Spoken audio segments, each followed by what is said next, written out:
Hey everybody, and welcome to a new video. I've been wanting to do this video for a while, and pretty much I guess now is the best time to do it. Ain't no time like the present. So what we're gonna do is we're gonna take a look at the Star Ocean series from worst to best, and I don't mean that in a bad way. I just mean like my least favorite to my favorite game. I actually like all the Star Ocean games very much, and I plan on replaying some of them in the near future. Now what you are seeing here is pretty much my full Star Ocean collection. I've been collecting these games for years, and I even got the newly released translated Game Boy Color version, which is Star Ocean Blue Sphere, and also I have the Super Nintendo version that never came out in America, but was English translated years back. So, which order will I go in?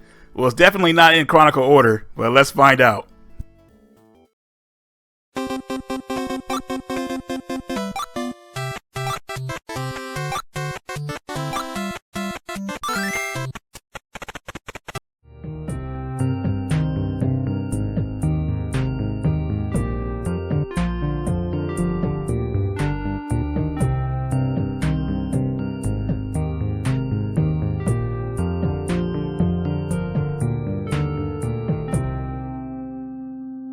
Now coming in at number 6 is Star Ocean and Blue Sphere. Now I had originally bought the Japanese version of this game because I was hoping it would get English translated, and it finally did. I would say around 6 months ago from this video. I like this game. I haven't got that far in it, but I was just disappointed with certain things. Like if you played Star Ocean 2, well, Star Ocean the second story I should say, this is a sequel right after that game. And in the regular Star Ocean second story game, you can kind of like manipulate the endings pretty much, like character endings and stuff like that. So the character endings that I got in that game really didn't show up in this game. They kind of had like a default setting for how what the characters, who they were with or whatnot, and that's okay and everything, but I was kind of disappointed with it. But with that out of the way, it's really impressive what Square was able to do with the Game Boy Color for this game. I mean, they did an outstanding job. Now, it doesn't really typically play like the other Star Ocean games where, you have multiple characters like on the screen at once, like fighting. This one is more one-on-one action-based, and you can kind of switch back between the other characters, kind of support you and everything. It's really cool. I was actually thinking to myself, like, why wasn't this game released in America? And I think it wasn't released in America because, well, the Game Boy Color was on the outside, as I would say, even though Pokemon was really popular back then, or still is, I guess. But I guess they just wanted to transition to a new system, so they didn't think it would be lucrative if it came out over here. But thankfully, some fans translated the game in English for us over here, and it's awesome. But as you guys can guess, the reason why this is at the bottom of the list because I haven't beat this game yet. I'm still working on it. I got some other games that I want to play through first before I settle on this one. But it looks like it's going to be a lot of fun. It also is not, I don't think it's like a really long game. Typically, like a portable game, like RPG, I would think it'd be around 15 to 20 hours at the most. But if you guys have played this and beat it, let me know what I'm getting into. I don't think it's going to be that long. But I'm just hoping the story will kind of conclude for these characters. And when I say conclude, I mean like a really strong, good ending that it make you feel satisfied. Now, the second story endings, they were cool and everything, but I really felt like the game could have had a stronger ending. So hopefully this one will have that. Like I said, let me know in the comments. Well, don't tell me the ending. Never mind that. But anyways, guys, Star Ocean Blue Sphere, number 6. Coming in at number 5, we have the original Star Ocean plus the remake. Now, funny thing about the regular Star Ocean game, I finally got to play it years ago, but for some reason, it didn't really pull my interest, after playing the other Star Ocean games. Now, I do like it, and it's very impressive and everything, but like, when you play something like Star Ocean, the second story, and then you come back to this, you're like, I don't know about this. But no, it is an awesome game, guys. I did get pretty far in it, but my battery died out of the cart, so I'm like, man, I just kind of like lost interest in it. But it is a solid game, so if you get a chance to play it, I would say definitely check it out. But of course, if you want to play the remake, that is out there too, and that's more accessible to people. So the remake, or I should say the second remake of the game, or in HD, came out for the PS4 Switch, and this is what the version I'm showing right now. This game looks really good. It actually I think it uses a lot of the sprites from the Star Ocean: The Second Story. So you'll see like a lot of similar looking spells in this game, but just not as crazy looking on some points. Next up, we have Star Ocean Integrity and Faithlessness. This game, so let me tell you a story about this game. I was so happy when I found out this game was being released. I thought like Star Ocean, The Last Hope was going to be the last game we got, but thankfully the creator, I think the creator was in on this one, and they produced this one for us. Now, the thing about this one is it was actually originally, well, the main system for it was PS3, and it was ported to the PS4, so it doesn't look as good as it could. But even so, I would say that the game still looks pretty good. I like what they did with this game as far as like the battle system. So this is the first Star Ocean game where you can have all your characters in your party on the battlefield at once, like everybody is fighting together. You know how in the other games, like everybody was like you had people in reserve, which was kind of annoying. You could switch them out or whatever. Like some games was like most of the games was like you could use 4 characters at a time, and then like one game, which I won't mention yet, only 3 characters. So I like what they did with this one. They have everybody involved, and I think that's a great thing. One of the biggest problems I had with this game was that the other Star Ocean games, you're usually traveling to other planets. This one, for the most part, you stay on one planet, which was kind of took away the exploring aspect of the series. But you still get to explore a lot of medieval towns, which pretty much you do in every Star Ocean game. But like I said, I still found a reason to really like this game. I had a lot of fun with it.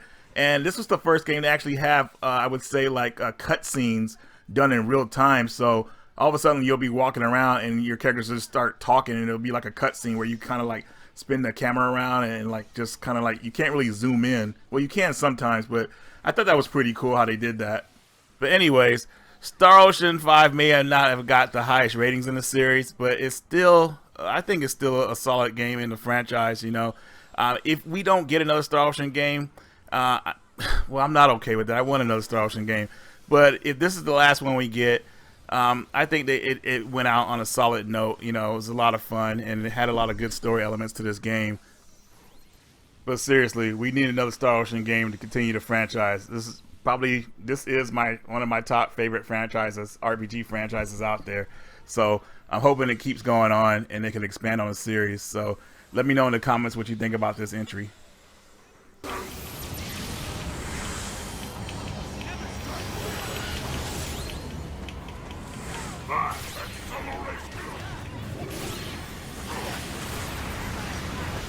Next up, we have Star Ocean: The Last Hope, Last Hope International for the PS3. It's funny about this game because when this game was first announced, it was announced for the 360, and people were like, "What the heck? When's the PS3 version going to come out?" So I don't know if a lot of people waited for that version to come out, but I got to play it briefly on the 360, and I didn't get to play it that much because I was in transition moving between states, so I had to put it down. But when I did pick it back up, I got it on the PS3, and I actually really enjoyed the game. The game is more of a prequel to the series. It shows you how everything got started, so I like that. One of my favorite things about this game was that you had your own ship that you could travel around in, and there's actually a part in the game that's pretty on point. And if you're watching this, of course, spoilers and everything, but you go to this alternate dimension, and you go to this alternate Earth where their resources are like really like pretty much like scarce and everything. So it's like I won't tell you the rest of it, but it's pretty trippy. But you get one of your main characters on the alternate Earth. And yeah, gosh, I need to really just go back and play this again. So I had a good time playing it. But yeah, Star Ocean 4, or Star Ocean Last Hope, as we call it, solid entry in the series. This was actually supposed to be the last game, but thankfully it was not, and they moved on to the other games. But if you have a chance to play this one, definitely check it out. It's a solid game, and I think you will enjoy it.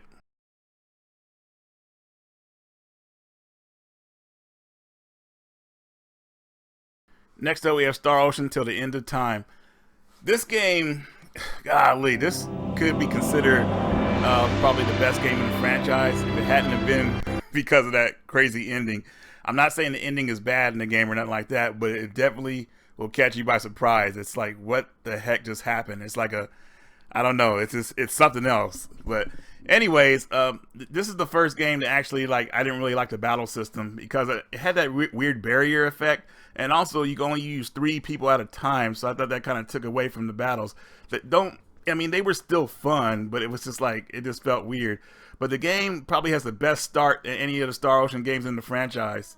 I've always felt that Star Ocean Till the End of Time had the strongest story when it pulls you in. It pulls you in right in the beginning, and it's just it's like nonstop action until you get to your first planet. Just a lot of fun with this one. I feel like this is a good entry point for people who want to start the series. But if not, you know, of course, you can play any other ones you get a hold of. But this one, I felt like it would have been considered the best one if it hadn't been maybe for the battle system and then the ending, of course, which I'm not saying is bad again, but it's just like, man, that ending is just something else, man. I'm telling you guys, like, you gotta, matter of fact, you guys should actually play this game immediately as soon as you get a chance and tell me what you think of the ending. And some of you guys who have played the game, let me know what you think of the ending in this one, because it's just like, it's insane. But anyways, it's a solid game. It's the best-selling game in the franchise. This one actually became a greatest hit, and rightfully so. I mean, they did a lot of things right with it. It had a weird development cycle where the Japanese version actually had a lot of bugs with it, so they came out with a director's cut. The director's cut is what we got over here in America. I didn't mention this before in the video, but this was the first Star Ocean that really focused on your main character ending. So the main character in this game is Fate, and depending on who you had a high affection rate with in the game, you would get that ending with that character. This was the first game to do that in a way. The other previous games had did it where multiple characters could like hang out with each other or whatnot, or have romantic relationships. So this one kind of like singled out all the extra endings, I guess, or the variations of endings that the previous games had. Because I remember what attracted me to Star Ocean 2 was that our second story is that it had multiple endings in it, like up to 81 different endings, and I saw that and I couldn't believe it. Like, I was like, oh my gosh. But this ending in this game, I feel like, at least character endings, I would say they really kind of I would say, like, they stand out. You know, they're really, I would say, satisfying in a way. So I think this, probably out of all the games, this one has the best character endings. Not saying the main ending, but the character endings. All right, guys, so you already know what the last game was going to be, and it was obvious it was going to be this game. But let's check it out. And my number one, Star Ocean: The Second Story. Star Ocean: The Second Story. I mean, I still remember when I first heard about this game. I was actually walking home from school, and I stopped in one of my favorite game stores, which was called Gameland. And they had the game playing, and then they had a magazine about it. And that magazine said the game was an action RPG, and it had up to 81 endings. I was like, wow, I've never heard of an RPG that had 81 endings. So that was like, I was pretty much blown away when I found that out. I can't believe this game is actually 20 years old now. Actually, last year, to celebrate the 20th anniversary, I actually played through the original again.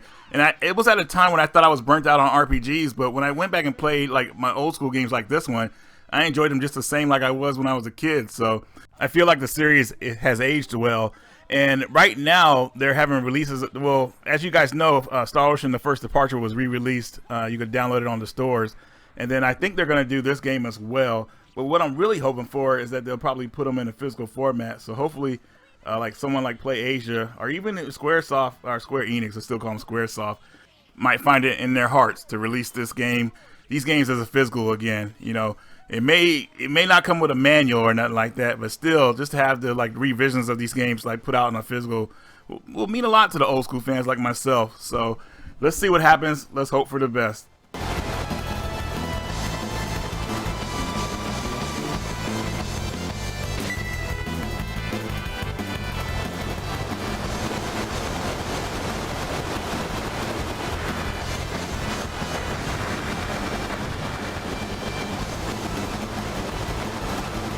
Anyways, guys, I hope you enjoyed the video. Sorry I talked long in this video. I wanted this video to be short, but you know how I get when I start talking about games. So anyways, guys, let me know in the comments if you want me to do more videos like this in the future, or certain games possibly. And hopefully most of you guys that play Star Ocean are going to soon. So Radical Reggie, and I'll see you later.